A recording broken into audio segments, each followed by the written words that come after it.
நாட்டுப்பற்றாளன் செய்திகள் வாசிப்பது வாசுகி தாமோதரன்.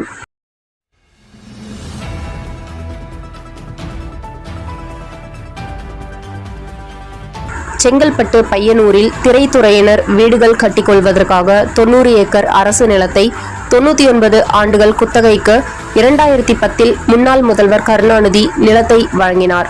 90 ஏக்கருக்கும் சேர்த்து ஆண்டுக்கு 1000 ரூபாய் கட்டணம் செலுத்தினால் போதும். 3 ஆண்டுகளுக்குள் வீடுகளை கட்டி பயன்படுத்த வேண்டும் என்ற நிபந்தனையுடன் வருவாய்த்துறை வாயிலாக அரசாணை வெளியிட்டது. இதில் 9000 வீடுகள் கட்டலாம். அப்போது அங்கு யாரும் வீடு கட்டாததால் அரசாணை காலாவதியாகிவிட்டது.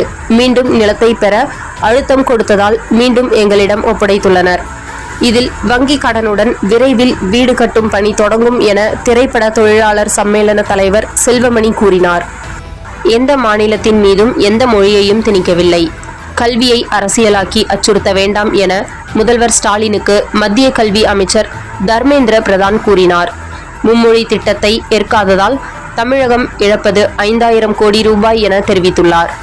பழைய ஓய்வூதிய திட்டத்தை அமல்படுத்த வேண்டும். மேலும் 8 மணி நேர வேலை உட்பட 15 அம்ச கோரிக்கைகளை வலியுறுத்தி அகில இந்திய லோகோ ஓட்டும் தொழிலாளிகள் சங்கம் சார்பில் ரயில் ஓட்டுநர்கள் நேற்று முன்தினம் 36 மணி நேரம் உண்ணாவிரத போராட்டத்தில் சென்னை சென்ட்ரல் புறநகர் ரயில் நிலைய வளாகத்தில் ஈடுபட்டனர்.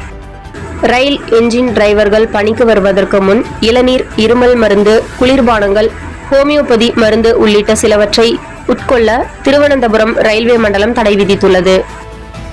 மாதம் தவறாமல் வெளிவரும் நாட்டுப்பற்றாளன் பத்திரிகையின் செய்தியாளராக பணிபுரிய விருப்பம் உள்ளவர்கள் கீழே உள்ள நிர்வாக அலைபேசி எண்களில் தொடர்பு கொள்ளலாம்.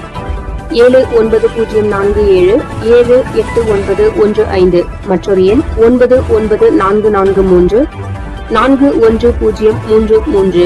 நாட்டுப்பற்றாளன் யூடியூப் சேனலில் விளம்பரம் செய்து பயன்பெறுங்கள்.